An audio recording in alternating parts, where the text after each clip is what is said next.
Moving on to a story I found hilarious. We're going to go to the United Nations. But first, I'm going to call this segment Countries That Need to Sit Down and Shut Up. Subtitle, The Countries Daniel Doesn't Respect. Now, these are countries that I don't want to hear from and don't care what you have to say.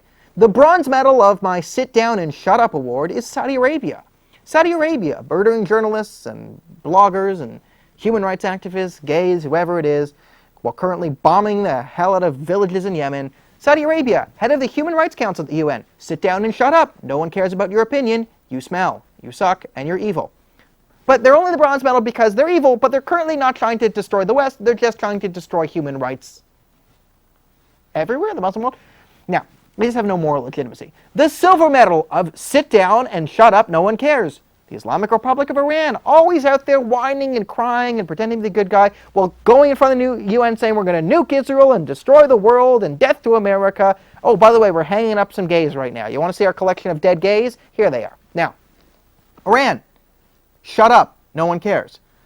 But the gold medal of Daniel's Sit Down and Shut Up award, because no one cares what your country has to say, is Pakistan. Oh, Pakistan, I really don't care what you have to say, because you're a stupid country run by an idiot who exports terrorism to the world. Now, we're going to show a clip of Imran Khan, noted fool, at the UN, just blathering on and on and on about whatever. Now, I'm going to focus on two parts. One is sort of what he's talking about. Here's where he threatens to nuke the world, and we're going to do more of this, but I'm just going to say beforehand that I saw the speech, and I've been saying a while that comedy is struggling, stand-up comedy is struggling, because Donald Trump is funnier than all stand-up comedians. And I said Donald Trump was the funniest working comedian. And people are saying Dave Chappelle had the greatest special of the year. And we could talk about, was Dave Chappelle's special great? But all in all, I think it's clear to say that currently the greatest comedy special of 2019, what should get a Comedy Central award, is Imran Khan's speech at the UN. So let's just roll some of the highlights where he threatens to nuke the world for peace. What is going to happen when the curfew is lifted will be a bloodbath. The people will come out. There are 900,000 troops there. These 900,000 troops, what are they going to do when they come out? There'll be a bloodbath. Mr. President, has anyone thought that what happens when there is a bloodbath? And we will fight. And when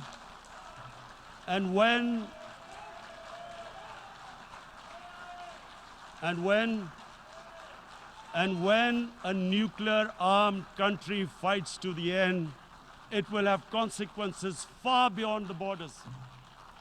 It will have consequences for the world, which is why I repeat I'm here.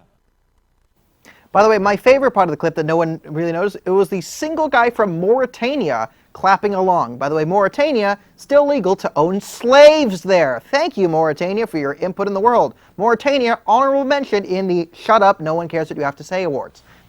Honorable mention to Turkey as well, under Erdogan. Now, I just want to tell you a little bit of a story here about the man who runs this building, Tahir Gora, that he told me. He used to be the press secretary for Imran Khan in 1997, back when he thought he was a liberal and he was just going to be this great reformer in Pakistan. But then he had a conversation with him, met him in a thing, and realized, oh, this man's dumb. He's just a really, really dumb cricket player. And he's also an Islamist. This guy is not a liberal. He's just really dumb. Uh-oh, I made a mistake. So that's coming from his former press secretary, that Imran Khan has the IQ, well, the IQ of someone who doesn't know how to spell IQ. Is how we'll put that one. Now, Imran Khan makes a speech. Now, the first thing he does is he completely legitimizes the curfew in Kashmir, basically stating that the reason there is a curfew is if there wasn't a military presence, there would be a bloodbath. In a sense, that it might repeat what happened in the 1990s. There might be Islamist mobs that roam through the streets and start murdering Kashmiri Pandits. Could anyone ever thought? So the first thing he does is basically say, if there was no curfew, or if there wasn't in the streets, it would be a bloodbath. Yes, it would be. Thank you, Imran Khan, for acknowledging the security concerns of India. Good job. Thank you. Now, the second thing he did is threaten to nuke the world. Oh, Imran Khan is such a peacemaker. Oh, it's Modi. Oh, Modi's so evil, so evil. Now, this fool gets up and threatens to nuke the world. And listen, it's Pakistan. They're full of hot air. And he's, again, a dum-dum. What it really is focusing in on here is how the leader of a nuclear-armed country gets to come up into the world and say, you know what?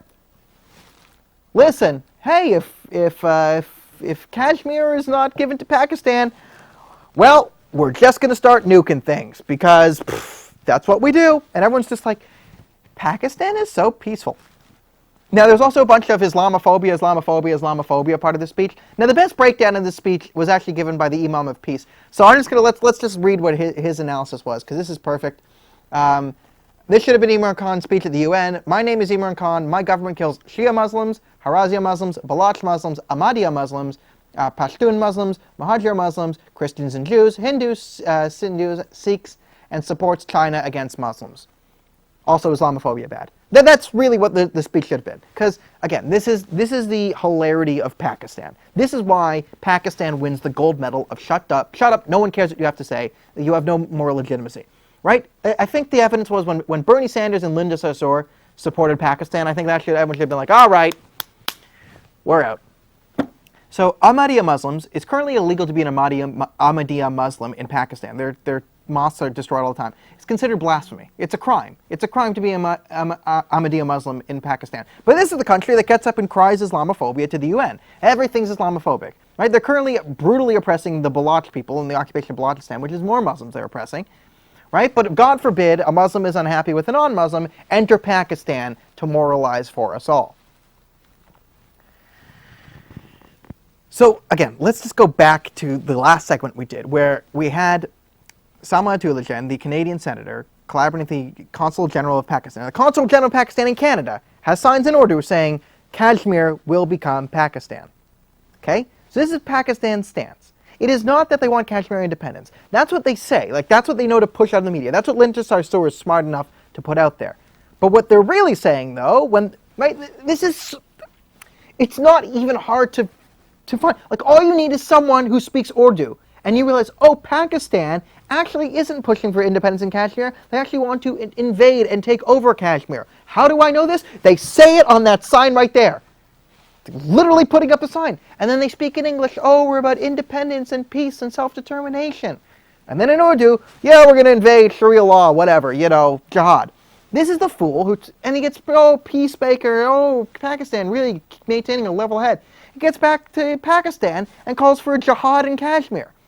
And then another one of his great parts of his speech is, oh yes, terrorism has no religion. There's no connection between any religion and violence. Offstage, yeah, we should totally jihad them. Let's go jihad and kill them all. But listen, religion has nothing to do with terrorism. Also, jihad for Islam, let's kill them all. It's Pakistan in a nutshell. Right? They're a walking human rights abuse. Remember when they raped and murdered all those people in Bangladesh? Because I do, and I wasn't even born yet. Again, why are we taking Pakistan seriously? So Pakistan, what a silly country, what a silly place. And also, can we just realize that the media is an abject failure as well?